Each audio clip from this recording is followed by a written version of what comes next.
Welcome to yoyo cine talkies. Telangana యాస, భాష, కట్టు, బొట్టు అన్ని కలగలిపితే కనిపించే పేరు ఆమె. పూల పండగైన బతుకమ్మను పలు దేశాలకు సాటి చెప్పిన ఘనత ఆమె సొంతం. తెలంగాణ ఆడపడుచులకు ఆత్మగౌరవానికి నిలువెత్తు నిదర్శనం ఆమె రూపం. తెలంగాణ రాష్ట్రం నుండి తొలి మహిళగా పార్లమెంట్లో గలం విప్పిన నాయకురాలు. తన వాక్చాతుర్యంతో ప్రత్యర్థులకు చెమటలు పట్టించే నేత. ఒక ఎంపీ అయినప్పటికీ ఎలాంటి ఆర్భాటాలు లేకుండా చూడడానికి సాధారణ వ్యక్తిలా కనిపించేది కల్వకుంట్ల కవిత గారు. తెలంగాణ రాష్ట్ర ముఖ్యమంత్రి కేసీఆర్ కుమార్తె. అలాంటి నాయకురాలు గురించి ఒకసారి తెలుసుకుందాం. బాల్యం, చదువు. కవిత 1978 మార్చి 13న కరీంనగర్ జిల్లా చింతమడక గ్రామంలో జన్మించింది. కల్వకుంట్ల చంద్రశేఖరరావు, శోభ దంపతులకు రెండో సంతానంగా మహాలక్ష్మి పుట్టిందని అందరూ ఆనందపడ్డారు. తండ్రి చంద్రశేఖరరావు పేరున్న నాయకుడైనప్పటికీ కవిత మాత్రం ఆ గుర్తింపుకు దూరంగా పెరిగింది. సిద్దిపేటలో మొదటి తరగతి, ఆ తర్వాత 3వ తరగతి వరకు అమ్మమ్మ వాళ్ల ఊర్లో చదివింది. ఇక 3వ తరగతి తర్వాత చదువు అంతా హైదరాబాద్లోనే కొనసాగింది. స్టాన్లీ గర్ల్స్ స్కూల్లో 10వ తరగతి వరకు చదివిన కవిత ప్రతిభ గల విద్యార్థినిగా పేరు తెచ్చుకుంది. ఇక ఇంటర్మీడియట్ ఎంపీసీలో చేరి గౌతమి గర్ల్స్ కాలేజీలో పూర్తి చేసింది. కాకతీయ అకాడమీలో ఎంసెట్ కోచింగ్ తీసుకుని మంచి ర్యాంక్ సాధించింది. దీంతో హైదరాబాద్లోని విజ్ఞాన జ్యోతి కాలేజీలో ఇంజనీరింగ్ పూర్తి చేసింది. ఆ తర్వాత చదువుల కోసం అమెరికా వెళ్లి 2001లో అమెరికన్ విశ్వవిద్యాలయంలో మాస్టర్స్ డిగ్రీని పొందింది. ఇక చదువు పూర్తయిన తర్వాత సాఫ్ట్వేర్ ఇంజనీర్గా ఉద్యోగం చేసింది. ఇక 2003లో కల్వకుంట్ల కవితకు దేవన్పల్లి అనిల్తో వివాహం జరిగింది. అనిల్ ఒక మెకానికల్ ఇంజనీర్. పెళ్లి తర్వాత కూడా కవిత అమెరికా వెళ్లిపోయింది. ఇక కవిత, అనిల్ దంపతులకు ఆదిత్య, ఆర్య ఇద్దరు కుమారులు ఉన్నారు. ఆమె సోదరుడు కల్వకుంట్ల తారక రామారావు ప్రస్తుతానికి ఆయన టీఆర్ఎస్ పార్టీ వర్కింగ్ ప్రెసిడెంట్ గా కొనసాగుతున్నారు. ప్రత్యేక తెలంగాణ ఉద్యమం ఊపందుకున్న నేపథ్యంలో 2004లో కవిత అమెరికా నుండి తెలంగాణకు వచ్చి 2006లో ఆమె నల్గొండ జిల్లాలోని కొన్ని గ్రామాలను దత్తత తీసుకుని అక్కడి పేద పిల్లలకు ఉచిత విద్యను అందించి స్థానిక ప్రజలకు ఎంతో సహకరించింది. 2009లో కొన్ని తెలుగు చలనచిత్రాలలో తెలంగాణ భాష మరియు సంస్కృతిని అవహేళనకు గురి అవుతుందని నంది అవార్డుల ప్రధానోత్సవంలో నిరసన తెలియజేశారు. 2010లో అదుర్స్ సినిమా తెలంగాణలో విడుదల అయినప్పుడు వ్యతిరేకించి వార్తల్లో ప్రముఖంగా నిలిచింది. అదుర్స్ సినిమాలోని నిర్మాణ వర్గం తెలంగాణ రాష్ట్ర ఏర్పాటును వ్యతిరేకిస్తున్నందున ఆ సినిమా విడుదలను అడ్డుకొని వార్తలకెక్కింది. ఇక తెలంగాణ రాష్ట్ర ఏర్పాటు ఉద్యమంలో క్రియాశీల పాత్రను 2009 నుంచి 2014 వరకు తెలంగాణ ఉద్యమంలో కీలక పాత్ర పోషించింది. ఉద్యమ సమయం. ప్రత్యేక తెలంగాణ రాష్ట్ర సాధనే లక్ష్యంగా కేసీఆర్ 2006లో తన పదవికి రాజీనామా చేశాడు. తెలంగాణ రాష్ట్రం సాధించడానికి తన తండ్రి తెలంగాణ ప్రజలు చేసే పోరాటాన్ని గమనించిన కవిత అప్పుడు జరిగిన ఉప ఎన్నికల్లో తన తండ్రి కేసీఆర్ గెలిపించుకోవడానికి ప్రచారంలోకి దిగారు. ఆంధ్ర నాయకుల కుట్రలను ప్రజలకు తెలియజేసిన ఆమె తీరు, ప్రజలతో మెలిగే ఆమె సాంప్రదాయం ఒక సాధారణ వ్యక్తిలా ఉంటే ఆమె వ్యక్తిత్వం ప్రజలకు చేరువ చేసింది. ఇక తర్వాత ఉద్యమ సమయంలో ఒక మహిళగా తెలంగాణ ఆడపడుచులకు పోరాటంలో పాల్గొనాల్సిందిగా పిలుపునిచ్చింది.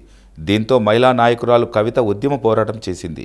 ఇక సీమాంధ్ర పాలనలో తెలంగాణ సంస్కృతి, సాంప్రదాయాలు, కళలు, సాహిత్యం ప్రజలకు తెలియజెప్పాలనే ఆలోచనతో 2008 జూన్ 6న తెలంగాణ జాగృతి స్థాపించింది. ఇక శాతవాహనుల తొలి రాజధాని కోటిలింగాల కోటను పరిరక్షించాలంటూ కవిత తొలి పోరాటం చేసింది. దీంతో దిగివచ్చిన కాంగ్రెస్ ప్రభుత్వం కోటిలింగాల కోటను అభివృద్ధి చేయడానికి నిధులు కేటాయించింది. ఇక తెలంగాణ ఆడబిడ్డలను ఏకం చేయడానికి 2008 అక్టోబర్లో రాష్ట్రంలో ఉన్న 10 జిల్లాల్లో తొలిసారిగా కవిత బతుకమ్మ ఉత్సవాలను జరిపారు. అలాగే ప్రభుత్వ ప్రోత్సాహం లేక బాధపడుతున్న నిరుద్యోగులకు జాగృతి తరఫున మార్కెటింగ్, పలు ప్రైవేట్ కంపెనీల సహకారంతో యువతకు దారి చూపించారు కవిత.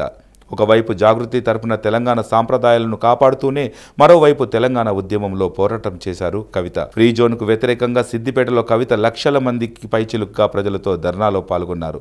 తెలంగాణ ఉద్యమంలో కేసీఆర్ చచ్చుడో తెలంగాణ వచ్చుడో అన్న నినాదం వినిపించినప్పుడు బిడ్డగా తండ్రికి ఏమవుతుందోనని ఆందోళన చెందిన కోట్లాది ప్రజల కోసం తండ్రి చేస్తున్న పోరాటానికి అండగా నిలిచారు. జాగృతి ఆధ్వర్యంలో సకల జనుల సమ్మె, రైలు రోకో, వంట వార్పు అనేక ధర్నాలు చేయడంలో కవిత కీలక పాత్ర పోషించారు. ఇక బతుకమ్మ పండుగను 2010 అక్టోబర్లో కోటి బతుకమ్మ పండుగ హైదరాబాద్లో లక్షల మందితో కలిసి కవిత నిర్వహించారు. ఇలా ప్రత్యేక తెలంగాణ రాష్ట్రం తీసుకురావడంలో 4 కోట్ల తెలంగాణ ప్రజల కళ సాకారం చేయడంలో కవిత చేసిన కృషి ఎనలేనిదని చెప్పవచ్చు. రాజకీయ అరంగేట్రం. 2014 ఎన్నికల్లో తెలంగాణ రాష్ట్రం తీసుకురావడంలో టీఆర్ఎస్ పార్టీ ఎంతో కృషి చేసిందని ప్రజలకు తెలియజెప్పి టీఆర్ఎస్ పార్టీని అధికారంలోకి తీసుకురావడంలో తన వంతు పాత్ర కవిత పోషించారు. ఈ నేపథ్యంలో నిజామాబాద్ పార్లమెంటు స్థానం నుండి పోటీ చేసి 1,70,000 మెజార్టీతో విజయం సాధించారు.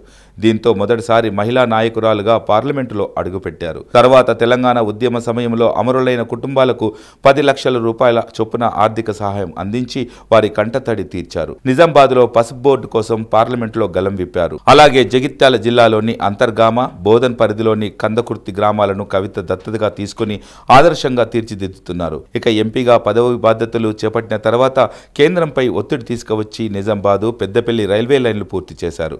గత కొన్ని సంవత్సరాలుగా మూతపడ్డ నిజామాబాద్ షుగర్ ఫ్యాక్టరీ ఓపెన్ చేయించారు. ఇలా నిజామాబాద్ అభివృద్ధి కోసం కవిత తన వంతు కృషి చేశారు. రాష్ట్ర పండుగ అయిన బతుకమ్మ పలు దేశాల్లో చాటి చెప్పారు. బతుకమ్మ పండుగ వస్తే 10 రోజుల పాటు జిల్లాలో పర్యటనలు చేస్తూ సంస్కృతి సాంప్రదాయాలను తెలియజెప్పారు.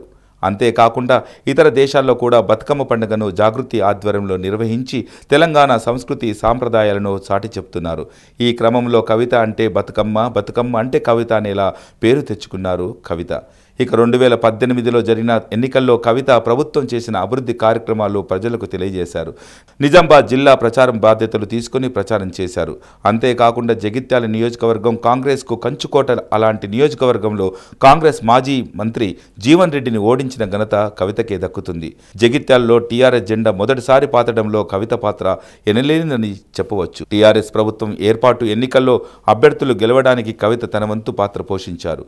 ఇటీవల తన పాలనకు మెచ్చి కేంద్రం ప్రభుత్వం ఉత్తమ ఎంపీగా కవితను ఎన్నిక చేసింది. ఇలా మహిళా నాయకురాలుగా తెలంగాణ ఆడపడుచులకు కవిత ఆదర్శంగా నిలుస్తున్నారు. తెలంగాణ కట్టుబాట్లకు నిలువెత్తు నిదర్శనంగా ఉన్నారు. తాను చదివిన ఉన్నత చదువు, ఆమె వాక్చాతుర్యం కవితకు కలిసొచ్చే అంశాలు. ముఖ్యమంత్రి కేసీఆర్ కూతురు అయినప్పటికీ తనకంటూ ప్రత్యేక గుర్తింపు తెచ్చుకున్నారు. ఇక మొత్తానికి కవిత తండ్రికి తగ్గ కూతురిగా కవిత పాలన కొనసాగిస్తున్నారు. రాష్ట్ర ప్రజల కోసం పాటుపడుతున్న కవిత రాబోయే రోజుల్లో మరిన్ని పదవులు పొందుతూ ముందుకు సాగాలని మనస్ఫూర్తిగా కోరుకుందాం.